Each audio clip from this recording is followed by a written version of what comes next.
اعوذ باللہ من الشیطان الرجیم بسم اللہ الرحمن الرحیم وبہ نستعین وہو خیر المعین نحمدہ ونستعینہ علی رسولنا الکریم اما بعد قال اللہ تبارک وتعالی فی محکم کتاب المجید وہو اصدق الصادقین وقولہ الحق بسم اللہ الرحمن الرحیم تعاونوا علی البر والتقوی ولا تعاونوا علی الاثم والعدوان۔ سب سے پہلے تمام ناظرین خدمت میں سلام و دعا عرض ہے۔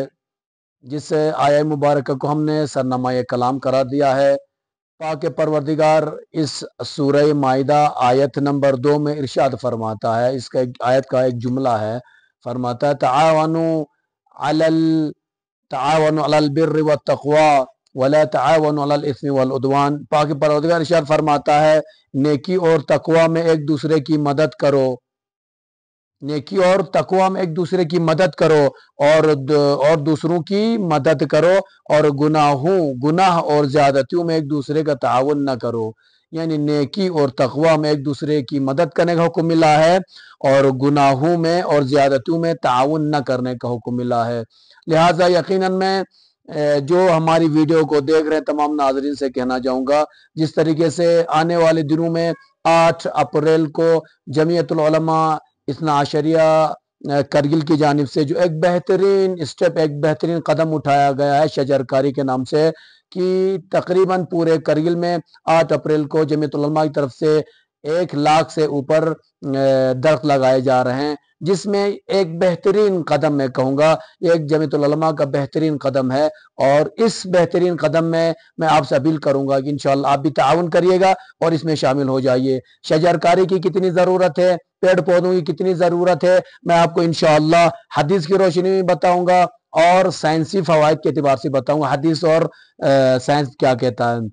لہذا آئیے، پیغمبر اکرم صلی اللہ علیہ وسلم اپنے ایک مشہور حدیث میں ارشاد، اسی شجر کاری کے سلسلے میں ارشاد فرماتے ہیں جو شخص درخت لگاتا ہے، ہر بار جب انسان یا خدا کی مخلوقات میں سے کوئی اس سے کچھ کھاتا ہے تو اسے اس کے لیے صدقہ سمجھا جاتا ہے۔ یعنی ہم درخت لگاتے ہیں اور اس میں سے کوئی بعد میں پھل کھاتا ہے یا اس درخت کے نیچے کوئی آرام کرتا ہے، چاہے وہ آرام کے معاملے میں بھی ہے، تو پیغمبر فرماتے ہیں اس کو صدقے کا ثواب ملتا ہے، گویا وہ صدقہ ادا کر رہا ہے۔ تو لہذا انشاءاللہ شجر کاری مہم میں شامل ہو جائیے۔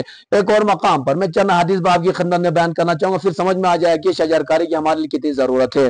پیغمبر اکرم صلی اللہ علیہ وآلہ وسلم نے فرمایا ہے کوئی انسان اس وقت تک درخت کاری نہیں کرتا جب تک اللہ تبارک و تعالی اس کو اس درخت کے پھل کی مقدار میں ثواب سے نواز دیتا ہے۔ جب تک اتنا نوازتا نہیں ہے، خداوند عالمین اس کے توفیق دیتا ہے، اور جتنا ہم پھل لگاتے ہیں اس کے حساب سے خداوند عالمین اس کا ہمیں اجر عطا کرتا ہے۔ ایک اور مقام پر پیغمبر اکرم صلی اللہ علیہ وآلہ وسلم ارشاد فرماتے ہیں جو شخص شجر کاری کرتا ہے اور صبر و استقامت کے ساتھ اس کی دیکھ بھال کرتا ہے یہاں تک کہ پھل پک جائے، تو خداوند تبارک و تعالی اس شخص کو جتنی مقدار میں اور جتنے لوگوں نے اس درخت سے استفادہ کیا ہے صدقے اور انفاق کا ثواب عطا کرتا ہے۔ اگر آپ یہ حدیث دیکھنا چاہتے ہیں، آپ وسائل الشیعہ جلد نمبر 12 صفحہ نمبر 25 پہ حدیث آپ کو وہاں پر موجود ملے گی۔ تو پیغمبر فرماتے ہیں جتنے لوگ بھی اس درخت کو استعمال کریں گے، چاہے وہ سائے کے نیچے بیٹھ کر آرام کریں گے یا اس کی لکڑی استعمال کریں گے یا اسے پھل فروٹ کھا لیں گے، ہر چیز کا استعمال جب آ جائے تو وہ صدقہ اور انفاق کا ثواب رکھتا ہے۔ ایک اور مقام پر ہمارے چھٹے امام جعفر صادق علیہ الصلوۃ والسلام وسائل الشیعہ کی کتاب ہے، اسی میں جلد نمبر 2 میں ارشاد فرماتے ہیں، محمد صادق علیہ السلام فرماتے ہیں میں اپنے کچھ باغات میں اتنی سخت کوشش کرتا ہوں کہ مجھے اس عمل سے پسینہ آتا ہے۔ یعنی امام فرماتے میں شجر کاری اتنی محنت کرتا ہوں کہ میرے بدن میں پسینہ آنے لگتا ہے۔ تو اس سے یہ بات سمجھ میں آ گئی ہمارے معصومین علیہ السلام کی سنت اور سیرت ہے یہ شجر کاری کرنا، درخت لگانا، پیڑ پودے لگانا۔ ایک اور مقام پر پیغمبر اکرم صلی اللہ علیہ وآلہ وسلم نے ارشاد فرمایا ہے، کنز العمال اس کے حاشیہ نمبر 9057 میں پیغمبر کی امام محمد باقر علیہ السلام کی یہ حدیث ارشاد یہ حدیث پہلے پیغمبر حدیث سنا تھی ماں باقر علیہ السلام کی. پیغمبر فرماتے ہیں کہ جو شخص کھجور یا سدر کے درخت کو پانی دے تو گویا اس نے کسی ایسے انسان کو سیراب کیا ہے جو پیاسا ہے. تو یقیناً شجرکاری کو پانی دینا ثواب. اور امام باقر علیہ السلام فرماتے ہیں کہ امیر المومن علیہ السلام جس کے پاس پانی، اور امام باقر علیہ السلام فرماتے ہیں کہ امام علی علیہ السلام فرماتے ہیں جس شخص کے پاس پانی اور زمین موجود ہو. یہ بڑی حدیث ہے. پانچویں امام فرماتے ہیں، امام علی علیہ السلام نے ارشاد فرمایا ہے جس شخص کے پاس پانی ہے اور زمین بھی ان کے پاس ہے اور زمین موجود ہو اور وہ اس زمین اور پانی سے صحیح استفادہ نہ کرنے کی وجہ سے فقر و تنگ دستی میں مبتلا ہو گیا ہو تو خداوند متعال اسے اپنی رحمت سے دور کرے گا. لہٰذا اگر خدا کی رحمت میں شامل ہونا چاہتے ہیں تو آئیے اس مہم کے حصہ بن جائیے اور انشاءاللہ شجرکاری میں اپنا کردار ادا کیجیے. اب یہ حدیث کی روشنی میں ہم نے آپ کی خدمت بیان کیا. آئیے ہم سائنس کے اعتبار سے دیکھیں کہ سائنس نے کتنے فوائد بتائے ہیں ہمیں. اس شجرکاری کے بہت سارے فوائد ایسے ملتے ہیں جس میں ہمیں لگتا ہے کہ یار اب پھر احساس کرنے آدمی کہ ہمیں ایک شجر کی کتنی ضرورت ہے. سائنس کے بہت سارے فوائد آپ کو میں بیان کرنا چاہوں گا. اس میں سے یہ کہ پہلا، موجودہ ترین سائنس کے مطابق شجرکاری کے 60 مثبت فوائد بتائے گئے. 60 مثبت فوائد بتائے گئے ہیں جن میں سے بعض ہم آپ کو مختصراً بیان کرنا چاہیں گے. اس میں سے ایک جو 60 میں سے بتایا کہ جو فوائد ہیں ان میں سے ایک فائدہ سائنس کے اعتبار سے، ایک درخت، ایک پیڑ، ایک پودا 18 افراد کی 1 سال کی آکسیجن کی ضرورت کو پورا کرتا ہے. ایک درخت 18 افراد کی 1 سال کی آکسیجن کو پورا کرتا ہے. دوسرا فائدہ اس کا یہ ہے کہ درختوں کی لکڑی سے غریب لوگوں کے ایندھن کے علاوہ انسان اور حیوان اور پرندوں کی خوراک پوری ہو جاتی ہے درخت کاری سے. تیسرا فائدہ یہ ہے کہ درخت لگانے سے یہ جو سیلاب وغیرہ کا جو خطرہ رہتا ہے، یہ سیلاب وغیرہ کا خطرہ ٹل جاتا ہے. یہ درخت وغیرہ سیلاب کے پانی کو روک دیتے ہیں. چوتھا فائدہ اس میں سے یہ ہے درخت قحط اور خوشحالی سے بچاتے ہیں. جہاں پہ شجرکاری ہوگی، درختکاری ہوگی، یقیناً خداوند عالمین وہاں بھی پانی کہیں نہ کہیں سے نکال ہی لیتا ہے، نازل کر دیتا ہے، تو وہ لوگ قحط اور خوشحالی سے محفوظ رہتے ہیں.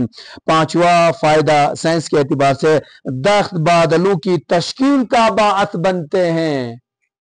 اور چھٹا فائدہ یہ ہے درخت ڈپریشن اور ذہنی تناؤ کو کم کر دیتے ہیں. اگر آپ چاہتے تناؤ کم ہو، جیسے احادیث میں بھی ہے کہ جب آدمی ڈپریشن میں ہو تو ہریالی کی طرف نظر کرنے کے لیے کہا گیا ہے کہ ہر یہ گھاس کی طرف، ہریالی کی طرف دیکھے تو اس کا ذہن ٹھیک ہو جاتا ہے. اور ساتواں فائدہ ہے کہ درخت ماحول میں خوبصورتی پیدا کرتے ہیں. جب آپ چاہو تو دیکھ، جب ہریالی ہوگی، درخت لگے ہوگے تو منظر ہی خوبصورت رہتا ہے. آپ ایک پہاڑ کو دیکھیے جس میں درخت لگے، ایک پہاڑ کو دیکھیے جو ننگا پہاڑ ہے، دونوں خوبصورتی میں آسمان و زمین کا فرق نظر آتا ہے. تو درخت ماحول میں خوبصورتی پیدا کرتے ہیں. اور آٹھواں فائدہ یہ ہے درخت درجہ حرارت کے اعتدال و توازن رکھنے میں تعاون اور مددگار ثابت ہوتا ہے. اس ٹمپریچر کو برابر رکھتا ہے. نواں فائدہ یہ ہے درخت آکسیجن فراہم کرنے میں واحد ذریعہ ہے، آکسیجن فراہم کرتا ہے. اور 10ویں چیز، درخت فضائی جراثیم کو اپنے اندر جذب کر لیتے ہیں. جو جراثیم وغیرہ تو اپنے اندر جذب کر لیتے ہیں اور ہمارے لیے صاف ستھری ہوا دے دیتے ہیں. 11واں فائدہ یہ ہے کہ درخت ادویات کا سب سے بڑا منبع ہے. انہی شجرکاری سے، انہی پیڑ پودوں سے ہمارے دوا بنائی جاتی ہے. تو لہٰذا ان درختکاری کا ہونا، پیڑ پودوں کا ہونا ہم انسانوں کے لیے، باحیات جو دنیا میں رہتے ہیں ان کے لیے ضروری ہے. 11واں فائدہ آپ کی خدمت بیان کرنا چاہوں گا، درختوں کی کمی کی وجہ سے گرمی، شدت اور دورانیے میں اضافہ کرتا ہے. 13واں فائدہ یہ ہے کہ درختوں کی کمی پہاڑوں پر لینڈ سلائڈنگ کا باعث بنتی ہے. جتنے پیڑ کم ہوں گے لینڈ سلائڈنگ کا زیادہ چانس رہتا ہے، اسی لیے شجرکاری بہت ضروری ہے. 14واں فائدہ یہ ہے مختلف قسم کے درخت ریگستان کو نخلستان میں تبدیل کر دیتے ہیں. آپ ایک چٹیل زمین پر پیڑ پودے لگائے، پھول لگائے، پیڑ پودے لگائیے، اور کچھ سالوں کے بعد پانی دیجیے، پانی دینے کے بعد کچھ سالوں بعد آپ دیکھنے جائیے، جو ریگستان، جو چٹیل زمین تھی وہ نخلستان میں تبدیل ہو جاتا ہے، خوبصورت ایک باغ نظر آنے لگتا ہے۔ 15واں فائدہ یہ ہے، انسانی جسم میں جس طرح پھیپھڑے اہمیت کے حامل ہے، اسی طرح زمین پر درختوں کی اہمیت ہے۔ جس طرح انسان پھیپھڑے فیل ہو جاتے ہیں، انسان کی زندگی ختم ہو جاتی ہے، اسی طریقے سے دنیا بھی سمجھ لیجئے، جب تک آپ کے پیڑ پودے نہیں ہوں گے دنیا ختم ہو جائے گی۔ تو پیڑ پودوں کا ہونا بہت زیادہ ضروری ہے۔ 16واں فائدہ یہ ہے، درخت قدرتی فضائی فلٹر کا کام کرتے ہیں، جس کے ذریعے ہوا کو صاف بنانا ممکن ہو جاتا ہے۔ یہ فلٹر کا کام کرتے ہیں، اور یہ فلٹر ہو کر صاف ہوا ہم تک پہنچتی ہے، ہم سانس لیتے ہیں اور ہم صحت مند رہتے ہیں۔ تو ہمارے صحت مند رہنے کے لیے درخت کاری ضروری ہے، اشجار اگانا اور پیڑ پودے لگانا ضروری ہے۔ بس میں آخری فائدہ آپ کی خدمت بیان کرنا چاہوں گا۔ درخت موسم سرما کے ایک دن میں 29 ٹن آکسیجن خارج کرتے ہیں، جبکہ ایک صحت مند آدمی کو دن میں صرف 2 پاؤنڈ آکسیجن درکار ہوتی ہے۔ لہٰذا یہ آکسیجن وغیرہ، اور یقیناً آکسیجن خارج کرنے کے لیے بہترین ذریعہ ہے۔ تو ان تمام احادیث اور سائنس کی نظر میں اور احادیث کی روشنی میں یہ ہمیں بات مل گئی کہ یقیناً اشجار کا اگانا، درختوں کا اگانا، پیڑ پودوں کو اگانا، اور اس شجرکاری میں مہم میں آگے بڑھ کر حصہ ادا کرنا ایک اپنا فریضہ سمجھ کر آگے بڑھیے گا۔ جمعیت العلماء اثنا عشریہ کرگل کی جانب سے پورے علاقے کرگل میں 8 اپریل 2025 کو شجرکاری کی مہم گورنمنٹ کے ساتھ مل کر، گورنمنٹ کے تعاون سے، یعنی ایل جی سا یوٹی حکومت کے تعاون سے جمعیت العلماء یہ جو شجرکاری مہم کا آغاز کر رہا ہے، لہٰذا آپ کا تعاون چاہیے۔ آپ بھی ضرور تشریف لائے گا، اور اپنے علاقے خوبصورت بنانے کے لیے اور زیادہ سے زیادہ گرین لانے کے لیے پیڑ پودے لگائیے، اور انشاءاللہ لوگوں کو فائدہ پہنچا۔ آپ کا ایک پیڑ، آپ کا ایک درخت، آپ کا ایک شجر لوگوں کو کھانے میں بھی کام آتا ہے، جلانے میں بھی کام آتا ہے، آرام سے نیچے استراحت کرنے بھی کام آتا ہے۔ تو لہٰذا مجھے امید ہے انشاءاللہ اس اسٹیپ پر آپ جمعیت العلماء اور یوٹی لداخ کے اس اسٹیپ پر آپ ساتھ دیں گے، اور شجرکاری میں اس مہم میں آپ آگے آئیں گے۔ مجھے امید ہے انشاءاللہ سب لوگ آپ اس پر شامل ہوں گے۔ ہماری دعا ہے خداوند عالمین اسی طریقے سے ہم سب کو زیادہ سے زیادہ کار خیر اور مخلوقات کے لیے کام کرنے کی توفیق عطا فرمائے۔ وآخر دعوانا ان الحمد للہ رب العالمین۔